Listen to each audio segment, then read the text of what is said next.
నమస్తే. శ్రీ మాత్రే నమః. శ్రీ గురుభ్యో నమః. శ్రీ వాగ్దేవ్యై నమః. మనకి ఖగోళ శాస్త్రంలో, దృక్పంచాంగంలో మనకి ఎప్పటికప్పుడు గ్రహాలు మారుతూ ఉంటాయి. ఈ రాశి నుంచి ఆ రాశికి, ప్రతి 2.5 రోజులకి కొన్ని రాశులైతే, ప్రతి నెలలకు, 45 రోజులకు ఇలా వాటి యొక్క గమనాన్ని బట్టి ప్రతి నిమిషము మారుతూనే ఉంటాయి. గ్రహము అంటేనే చెరించేది అని అర్థం అన్నమాట. అయితే ఇప్పుడు మనకి చాలా అరుదుగా సంభవించే చంద్రమంగళ యోగము గురించి ప్రస్తావించబోతున్నాము. అయితే ఈ గ్రహాల యొక్క పరిభ్రమణము, గమనము మనకి ఖగోళ శాస్త్రంలో ప్రతి సమయంలోనూ ఫ్రీక్వెంట్గా జరుగుతూ ఉంటాయి. అయితే ఈ ఒక రాశి నుంచి మరొక రాశికి ప్రతి గ్రహం మారే సమయంలో కొన్ని గ్రహాల కలయిక, ఒక్కొక్కసారి 2 గ్రహాలు కలుస్తుంటాయి, ఒక్కొక్కసారి 4, 5, 6 ఇట్లాగా వాటి యొక్క పరిభ్రమణం జరుగుతున్న సమయంలో మనకి రేపు ఫిబ్రవరి మధ్యలో అంటే 25 ఆ తారీఖులో మొత్తం 7 గ్రహాలు కలిసి ఒకే కక్షలో ఉండబోతున్నాయన్నమాట. అంటే ఇట్లాంటి వింతలు మన ఖగోళంలో ప్రతి నిమిషము జరుగుతూ ఉంటాయి. కొన్ని సంవత్సరాలకి అరుదుగా జరుగుతూ ఉంటాయన్నమాట. అలా అరుదుగా జరిగినదే ఈ చంద్రమంగళ యోగం అన్నమాట. అయితే ఈ చంద్రమంగళ యోగం వల్ల, ఈ రాశులు మారడం వల్ల ఆ రాశి యొక్క గుర్తులకి రకరకాల ఫలితాలు వస్తుంటాయి.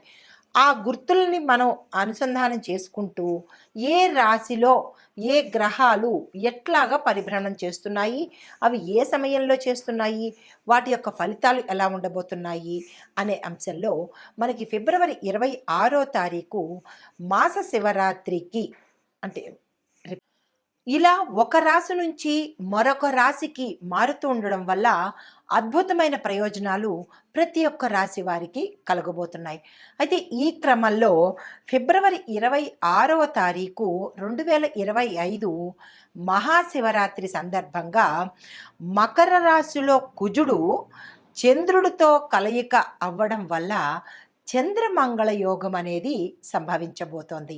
అయితే మనకి ప్రతి ఏడాదిలోనూ ఫాల్గుణ మాసంలో కృష్ణపక్షం చతుర్దశి రోజున మనకి మహాశివరాత్రి వస్తుందన్నమాట. అయితే ఈ సంవత్సరంలో ఫిబ్రవరి 26వ తారీఖు ఏర్పడబోతోంది. ఈ మహాశివరాత్రిని మనం చాలా వైభవంగా జరుపుకుంటూ ఉంటాము. ప్రతి నెల వచ్చేది మాస శివరాత్రి అయితే, మహాశివరాత్రి సంవత్సరానికి ఒక్కసారి వస్తుంది. అయితే ఈ క్రమంలో శనిదేవుడు తన సొంత రాశి అయిన కుంభరాశి నుంచి శనిదేవుడు, శుక్రుడు, సూర్యుడు అరుదుగా కలయిక జరగబోతోంది. దీన్ని త్రిగ్రాహి కలయిక అంటారు. 3 గ్రహాల యొక్క సంయోగము, కలయిక అనమాట. ఇది చాలా అరుదుగా మన ఖగోళ శాస్త్రంలో జరగబోతోంది. అయితే ఇది ఇలా జరగడం వల్ల మనకి ఏమి ఏర్పడబోతోంది, ఏ రాశులు ఎలాగా మనకి ఎఫెక్ట్ అవ్వబోతున్నాయి అనే అంశాలని చూద్దాము. అయితే ఈ కలయిక 300 సంవత్సరాల క్రితం ఒకసారి జరిగింది, మళ్ళా తిరిగి ఈ సంవత్సరంలో జరగబోతుందన్నమాట. అయితే ఈ చంద్రమంగళ యోగం అంటే ఏమిటి? అందరికీ అంటే సంశయం రావచ్చు. చంద్రమంగళ యోగం అంటే ఏంటి? అది కూడా ఒక యోగమేనా అంటే, ప్రతిసారి మనకి కొన్ని యోగాలు, కొన్ని రాజయోగాలు, కొన్ని మహారాజు యోగాలు కూడా ఈ గ్రహాల మార్పు వల్ల జరుగుతున్నాయి. ఇప్పుడు మనం ప్రస్తావించుకోబోయే అంశము చంద్రమంగళ యోగం అన్నమాట. అయితే ఈ చంద్రుడు, మంగళుడు కలిసి ఒకే రాశిలో ఉంటూ పరస్పర దృష్టి, అంటే ఇద్దరు ఇలా ఎదురు బదురు చూసుకునే దృష్టి కలవడం అనేది చాలా అపురూపమైన సంయోగము. ఆ సంయోగమే మనకి ఇప్పుడు కలగబోతోందనమాట. అయితే దీనివల్ల మనకి ఏమిటి జరుగుతోంది? ఈ 2 గ్రహాలు ఎదురెదురుగా చక్కగా చూసుకోవడం వల్ల విశేషమైన ధనప్రాప్తి, దానితో పాటు ఆత్మవిశ్వాసము, సాహసము, తర్వాత శరీరంలో బలము, అంటే ఆరోగ్యపరంగాను ఇలాగా అన్ని విశేషమైన ఫలితాలు మనకి ఈ 2 గ్రహాలు ఇవ్వబోతున్నాయి. అయితే ఇది గోచార రీత్యా, దృక్పంచాంగం రీత్యా, ఖగోళ శాస్త్ర రీత్యా జరగబోయే ఫలితాలు మేషాది ద్వాదశ రాశుల వారికి.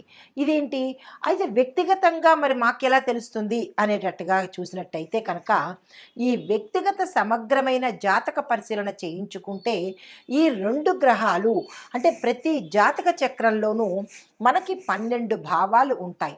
12 భావాలు అంటే లగ్నం నుంచి 12 స్థానాలన్నమాట. స్థానాలనే మనం భావాలు అంటాము.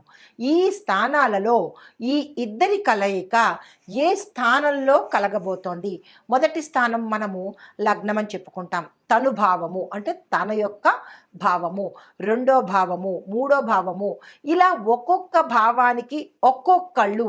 నాలుగో భావమేమో మాతృభావము, మూడో భావము భ్రాతృ అంటే అన్నదమ్ములు కానీ అక్క చెల్లెళ్ళు కానీ, ఇలాగా ఏడో భాగము కళత్రము అంటే భార్య కానీ భర్త కానీ, ఇలా లాభాలు కర్మ ఇలాగ ప్రతి ఒక్కటి అంశాలుగా ఉండబోతున్నాయి. అయితే ఈ వీరిద్దరి కలయిక మీ యొక్క జాతకంలో ఎక్కడ కలుస్తోంది, ఎలాంటి ఫలితాలు వస్తున్నాయి అనేది మీరు వ్యక్తిగతంగా తెలుసుకున్నట్టయితే కనుక మీకు తెలిసిపోతుంది. అయితే ఇప్పుడు ఈ చంద్రమంగళ యోగం వల్ల మేషాది ద్వాదశ రాశుల వారికి సమగ్రంగా ఎలా ఉండబోతోంది అంటే ఫిబ్రవరి 26 నుంచి ఈ జాతకాలు ఎలా ఉండబోతున్నాయి అనే అంశంలో ముందుగా చంద్రమంగళుడు కలిసి ఉండడం వల్ల మనకి స్పష్టమైన ఆలోచనలు, ధైర్యము, బలము, ఆరోగ్యము, తరువాత ఇట్లాంటి ఆత్మవిశ్వాసము, ఆకస్మిక ధనప్రాప్తి, యోచనా శక్తి, ధారణ శక్తి, ఇట్లా ఒకటేంటి అన్ని శుభ ఫలితాలను వీరిద్దరూ ఇవ్వబోతున్నారు. అయితే ముందుగా మనము మేషరాశి వారిలో కనుక చూసినట్టయితే ఈ ఒక్కొక్క రాశిలో అన్ని రంగాల వాళ్ళు ఉంటారు కదా. విద్యార్థులు, రాజకీయ నాయకులు, చిత్ర పరిశ్రమలో ఉన్న వాళ్ళు, వ్యాపారులు, వ్యవసాయదారులు, ఇలా ఒక్కొక్క రంగంలో ఉన్న వారికి ఎలాంటి ఫలితాలు ఉంటున్నాయి, ఆ రంగంలో అప్పటికప్పుడు నేను మీకు రెమెడీలు చెప్పేస్తాను. ఉదాహరణకు విద్యార్థులు ఉన్నారు, విద్యార్థులకు ఈ చంద్రమంగళ యోగం ఎలా కలిసి వస్తుంది, అప్పటికప్పుడు రెమెడీస్ ఏం చేసుకోవాలి అనే అంశాన్ని చాలా విపులీకరంగా స్పష్టంగా నేను మీకు ఇప్పుడు చెప్పబోతున్నాను. తదుపరి రాశి మీనరాశి. మీనరాశిలో ఉండేవారికి ఈ చంద్రమంగళ యోగము ఎలా ఉండబోతోంది, వాటి యొక్క ప్రభావం ఏమిటి అంటే, ముందుగా ఉద్యోగస్తులకు మీరు ఆశించిన పదవులు పొందుతారు, మీరు ఆశించిన ఉద్యోగాలు పొందుతారు, మీరు ఆశించే ఫలితాలను కూడా పొందే అవకాశం కనబడుతోంది. ఈ సమయంలో మంచి మంచి ప్రమోషన్స్ వస్తాయి, ప్యాకేజీలు పెరుగుతాయి, మీరు ఊహించిన పదవులను పొందుతారు. ఒత్తిడి ఉన్నప్పటికీ దాన్ని మీరు చాకచక్యంగా ఎదుర్కొంటారన్నమాట. అయితే మీకు చెప్పదగిన పరిహారము, శివారాధన చేసుకోండి, శివాలయాన్ని తప్పనిసరిగా దర్శించండి. వ్యాపారస్తులకు చూసుకుంటే కొత్త కొత్త వ్యాపారాలు ప్రారంభించాలన్నా, కొత్త ఆవిష్కరణలు చేయాలన్నా ఇది మంచి సమయం కాబట్టి ఆ సమయాన్ని వృధా చేసుకోకండి. కొత్త కొత్త అవకాశాలు కూడా మీకు వస్తాయి, వాటిని అందిపుచ్చుకునే ప్రయత్నం చేసుకోండి. పెట్టుబడులను పెంచేందుకు ఇది మంచి సమయము, రైట్ టైం కాబట్టి ఆ ప్రయత్నం తప్పనిసరిగా చేసుకోండి. వ్యాపారస్తుల్లోకి కొంతమంది వ్యాపారులకు ఒత్తిడి పెరిగే అవకాశం ఉంది, జాగ్రత్తలు తీసుకోండి. మీకు చెప్పదగిన పరిహారము, శనివారం నాడు నవగ్రహ ఆలయంలో నల్లని మినుములు కానీ నల్లని నువ్వులు కానీ దానంగా ఇచ్చేసుకోండి. విద్యార్థులకు చూసినట్టయితే కనుక ఉత్తమ ఫలితాలు వస్తాయి. పోటీ పరీక్షల్లో విజయాలు గట్టిగా పట్టుకుంటారనమాట. అంటే మీరు టాపర్స్గా అవుతారు. దీంతో పాటుగా మీ యొక్క టెక్నికల్ స్కిల్స్ కానీ, మెమరీ పవర్ కానీ, కాన్ఫిడెన్స్ కానీ పెరిగే అవకాశం కనబడుతోంది. మీకు చెప్పదగిన పరిహారము, మీరు ఓవర్ కాన్ఫిడెన్స్ పెట్టుకోవడము, నా ప్రయత్నం వల్లే ఇలా అయిందని ఈగో, యాటిట్యూడ్, గర్వము, పొగరు పెట్టుకున్నట్టయితే మొదలకి పడిపోయే అవకాశం ఉంది. అట్లాంటి పనులు చేయకండి. గణపతి ఆరాధన చేసుకోండి. స్టేబుల్గా ఉండేటట్టుగా, అంటే పొగరుని తలకి ఎక్కించుకోకండి. అది గ్రహాల యొక్క అనుకూలత, దాంతోపాటుగా మీ యొక్క శ్రమ కాబట్టి అది మీ ఒక్కరిదే అన్నట్టు కాకుండా మంచి బ్యాలెన్స్డ్గా ఉండడం అనేది నేర్చుకోండి. అయితే వ్యవసాయదారులకు చూసినట్టయితే కనుక మీ రంగంలో మంచి లాభాలు వస్తాయి. సీజనల్గా వేసుకోండి. ఎరువుల విషయంలో జాగ్రత్తలు తీసుకోండి. సేంద్రియ ఎరువులు వేసుకోండి. రసాయన ఎరువులు దూరంగా పెట్టండి. విత్తనాల సెలెక్షన్ కావచ్చు, లేదంటే ఏది మీరు చేసినా సరే సేంద్రియ ఎరువులు వాటితో పాటు మంచి విత్తనాలు, క్రిమికీటకాదుల నుంచి జాగ్రత్తలు, ఇలాంటి చిన్న చిన్న జాగ్రత్తలు తీసుకున్నట్టయితే కనుక పంట విశేషంగా పండుతుంది. పెట్టుబడులు పెట్టడానికి అంటే వ్యవసాయం మీద పెట్టుబడులు పెట్టడానికి ఇది మంచి సమయము. రుణాలు తీసుకోవడానికి మంచి సమయము. ప్రభుత్వ పథకాలు అందిపుచ్చుకునేందుకు మంచి సమయము. మరిన్ని లాభాలు పొందేందుకు మీరు చేయవలసిన పని, శుక్రవారం నాడు మహాలక్ష్మి అమ్మవారిని తప్పనిసరిగా పూజ చేయండి. గోమాతకు గ్రాసాన్ని తినిపించండి. దీంతో పాటుగా ఐటీ రంగంలో ఉన్న వారికి చూసినట్టయితే మీకు అభివృద్ధి గోచరిస్తోంది. కొత్త కొత్త అవకాశాలు వస్తాయి. ప్రాజెక్టులు విజయవంతంగా సమర్థవంతంగా నెరవేర్చుకుంటారు. సవాళ్లను ఎదుర్కొనే పరిస్థితి అంటే ఇప్పుడు మీకు టెస్టింగ్ పీరియడ్ అనమాట. అయినప్పటికీ దాన్ని మీరు సమర్థవంతంగా ఎదుర్కొంటారు. మీకు చెప్పదగిన సూచన, ఆరోగ్యం పట్ల శ్రద్ధ పెట్టుకోండి. కుటుంబపరంగా చూసినట్టయితే కనుక కుటుంబం ఆనందంగా ఉంటుంది. శుభవార్తలు వింటారు. శుభకార్యాలకు సంబంధించినటువంటి పనులు చేస్తారు. అయితే కొంతమంది కుటుంబాల్లో సభ్యులలో కొంత విభేదాలు తలెత్తే అవకాశం గోచరిస్తోంది. దాన్ని సానుకూలంగా స్పందించండి.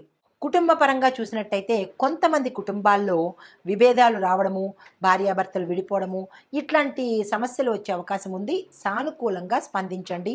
పెద్దల యొక్క సహాయ సలహాలు, సహకారాలు తప్పనిసరిగా తీసుకోండి.